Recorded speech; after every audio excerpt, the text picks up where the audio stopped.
Assalamualaikum warahmatullahi wabarakatuh. Perkenalkan, nama saya Awalia Hairunisa, NIM 1831041191, kelas PJKRE 18.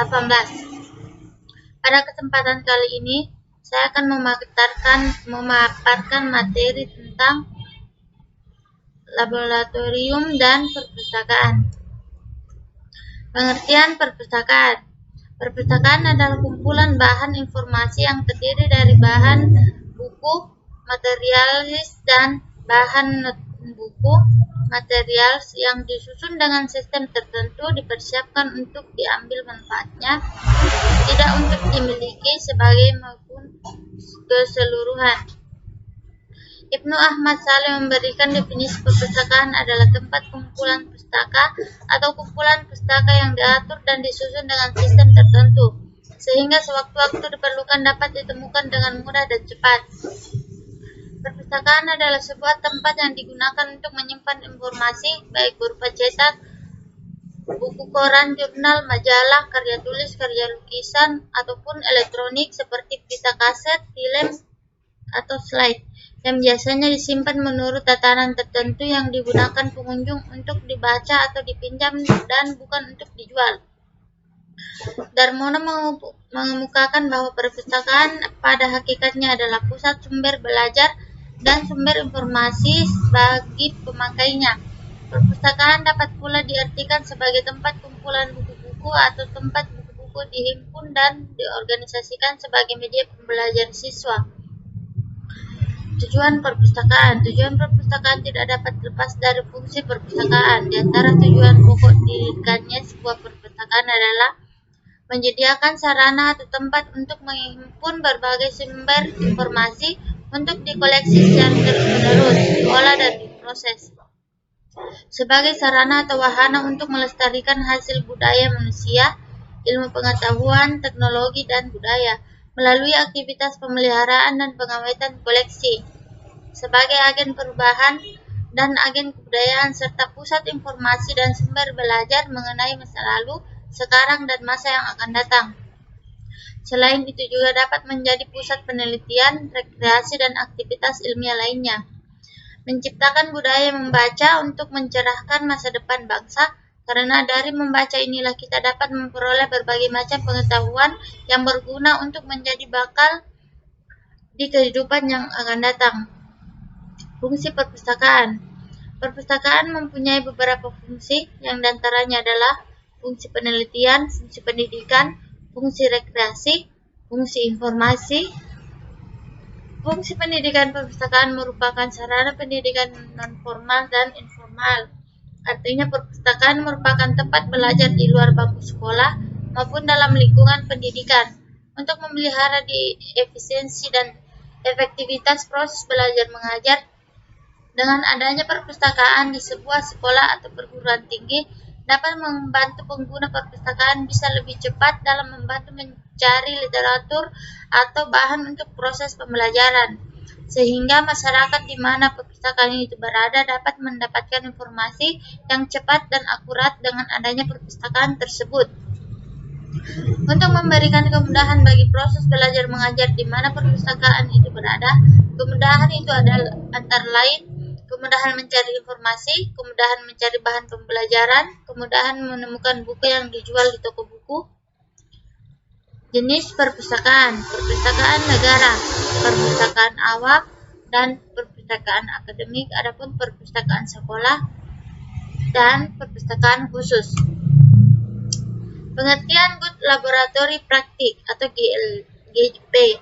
Good Laboratory Praktik atau GLP adalah suatu cara pengorganisasian laboratorium dalam proses pelaksanaan pengujian, fasilitas, tenaga kerja, dan kondisi yang dapat menjamin agar pengujian dapat dilaksanakan, dimonitor, dicatat, dan dilaporkan sesuai standar nominal nasional ataupun internasional, serta memenuhi persyaratan keselamatan dan kesehatan. Penerapan GLP bertujuan untuk meyakinkan bahwa data hasil uji yang dihasilkan telah mempertimbangkan pertama, perencanaan dan pelaksanaan yang benar, praktek pengambilan sampel yang baik, praktek melakukan analisa yang baik, praktek melakukan pengukuran yang baik, praktek mendokumentasikan hasil pengujian data yang baik, dan praktek menjaga akomodasi dan lingkungan kerja yang baik. Yang pertama, personel penempatan. Personel dalam organisasi laboratorium harus disesuaikan dengan kualifikasi dan pengalaman yang tepat. Laboratorium harus memiliki ketentuan untuk menjamin agar seluruh personelnya bebas dari pengaruh komersial baik secara internal maupun eksternal, pengaruh keuangan serta tekanan lainnya yang dapat mempengaruhi mutu kerjanya. Untuk mendapatkan personel yang kualifikasi, manajemen laboratorium harus merumuskan pendidikan, pelatihan, dan keterampilan personel laboratorium. Validasi metode. Laboratorium harus memvalidasi metode pengujian, termasuk metode pengambilan contoh, sebelum metode tersebut digunakan. Validasi metode adalah konfirmasi dengan cara menguji suatu metode dan melengkapi bukti-bukti yang objektif apakah metode tersebut memenuhi persyaratan yang ditetapkan dan sesuai tujuan tertentu. Hal yang biasanya menjadi bahan pertimbangan dalam melaksanakan validasi metode adalah keterbatasan biaya, waktu dan personel, kepentingan laboratorium, kepentingan pelanggan, dan diutamakan untuk pekerjaan yang bersifat rutin sebagai bukti bahwa laboratorium telah melakukan validasi metode. Laboratorium harus mencatat hasil yang diperoleh, prosedur yang digunakan untuk validasi, dan suatu pernyataan bahwa metode sesuai dengan penggunaan yang dimaksud. Good sampling practice. Menyambung tulisan mengenai GLP, pada bagian 2 ini saya akan membahas tentang praktik pengambilan sampel yang baik. Tulisan berikutnya saya akan membahas satu persatu penerapan GLP pada praktik-praktik lainnya. Pengambilan sampel didefinisikan sebagai prosedur pengambilan suatu bagian dari substansi, bahan, atau produk untuk keperluan pengujian dari sampel yang mewakili kumpulannya. Hal-hal yang harus dipertimbangkan dalam pengambilan sampel adalah perencanaan pengambilan sampel, petugas pengambilan sampel, prosedur pengambilan sampel, peralatan yang digunakan, lokasi dan titik pengambilan sampel, frekuensi pengambilan sampel, keselamatan kerja, dokumentasi yang terkait. Good measurement practice. Laboratorium harus dilengkapi dengan peralatan dan instrumentasi yang diperlukan agar pengujian dapat dilaksanakan. Peralatan pengujian, termasuk perangkat keras dan perangkat lunak, harus dilindungi dari penyetelan atau pengoperasian yang dapat menyebabkan tidak validnya hasil pengujian. Peralatan dan perangkat lunak yang digunakan untuk pengujian harus sesuai dengan tugas dan ruang lingkup pengujian, mampu mencapai akurasi yang dipersyaratkan, serta memenuhi sertifikasi yang relevan dengan pengujian.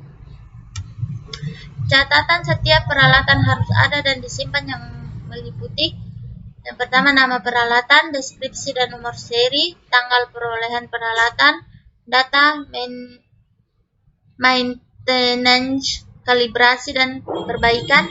Yang terakhir, keselamatan yang diperlukan bagi setiap peralatan utama.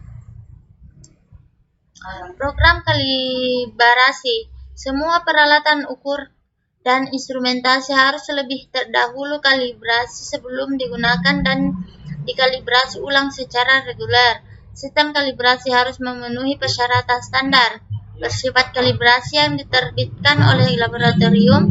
Yang melakukan kalibrasi harus berisi hasil pengukuran, termasuk ketidakpastian pengukuran dan pernyataan kesesuaian sertifikasi metrologi yang ditetapkan. Jika laboratorium menggunakan pelayanan kalibrasi oleh pihak luar, ada beberapa persyaratan yang harus dipenuhi, yaitu mampu ditelusur pengukuran harus dijamin oleh laboratorium yang melakukan kalibrasi.